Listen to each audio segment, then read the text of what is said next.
G'day, everybody. I want to talk about self worth in relationships and my opinion of why I think a lot of problems happen when it comes to people in the wrong relationships or abusive relationships and why they don't leave or do something about it.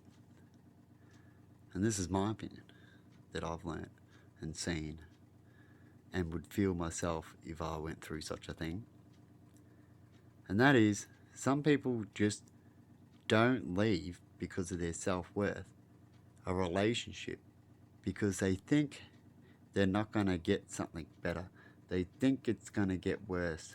They think that no one would want them because of their self worth. So, someone that stays in an abusive relationship, it's constantly abusive, I understand why they might, for a little bit of abuse, it just started. And people might think, hey, he might get out of it. But if it's been years and years and plenty of times and plenty of abuses and it repeats, more than likely it's not going to change. So if you're ever stuck in that kind of situation, don't let what most people do and think they're getting punished by God.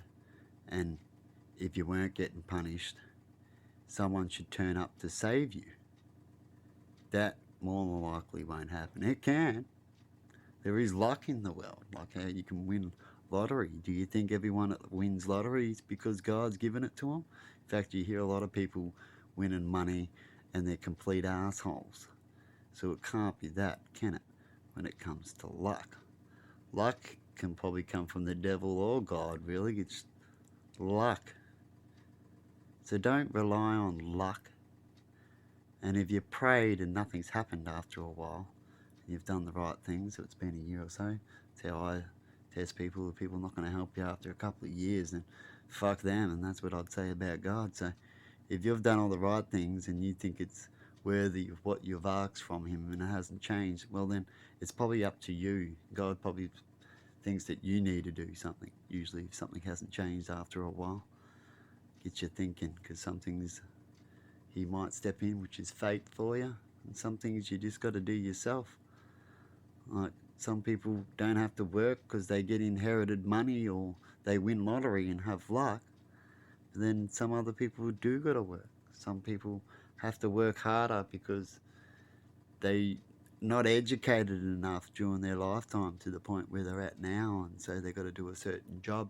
And some people have been educated, so when they've had a hard time, if they're educated, they can get out of things quicker by doing whatever they've been educated to make money. But that's what you need to do, isn't it, really, to get out of any predicament, is to educate yourself of how you can get out of that predicament and why you're there and what's the pros and cons, right, of that predicament. So is it worth getting abuse once a month? Or is it worth taking a risk? Well, not even getting abused, just not even getting along, right? Don't even put in abuse, just not getting along with people, can't change and stuff like that. It's a thing I've always thought about in relationships, over relationship time. It's a thing you'll constantly think about when things aren't going right. Is you're going to do a reset? Is reset's worth it? Or is it a time to just let things go, isn't it? But that's a choice we all can only make ourselves. So if you ever want to change, a good sign of changing, and if you ever want to help, you speak about it. But just make sure that you don't speak, because I know a lot of people do this, they speak about their problems, but then they won't confront to other people about, their boyfriend or girlfriend, this person, this worker, right? But then they don't go confront the actual worker about that problem. They're happy to whinge behind the back, but then not to their face. It's just a bit gutless, isn't it? So if you want to have a whinge, just make sure, and you want to whinge to other people, just make sure that you've told the person that you're complaining about, that you're whinging to other people about, that they know everything. Because in that way there's no backfires and nothing can go wrong. That's what I believe. None of this making stories up and, oh, they did all this, so they look bad. Because I notice a lot of people when they break up, they the other one can make a story up. So the abusive one, say he abused, hit him. He would say, no, I didn't hit him, or they deserve to have this, and then the other one would have another excuse, right? But only themselves will really know if there's no evidence there of what went down, isn't it? Or we only know by who they are when something went down. Have they been like that before? Have they had some previous incidents like that? Anyway, I'm blabbing on now, aren't I? Blib, blib, blib, blib, blib, blib. Blabbing on by the fire. And it goes in and out of focus. Can't help that. Sorry, it must be because of the fire changing.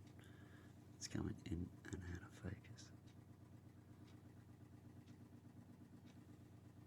Anyway, I thought I'd have a chat about relationships. As me and Emma have gone through some stuff a little bit lately about certain issues and all the same things, and we're healing through it, and I have healed through a lot of it. Similar things. And you got to find out between you as partners, isn't it? You're having a problem. If you can't do it yourself, sometimes therapy might help. Counselling, as they say. What is it? Couple counselling. But you can actually look up that kind of stuff on YouTube and check out similar things. It's all about connecting, pretty much what I'm saying now. That's what they'll say. Couple of counselling, that is make you talk to each other, pretty much. And if anyone gets violent, they'll step in. That's the only difference in couple counselling. But you can do it.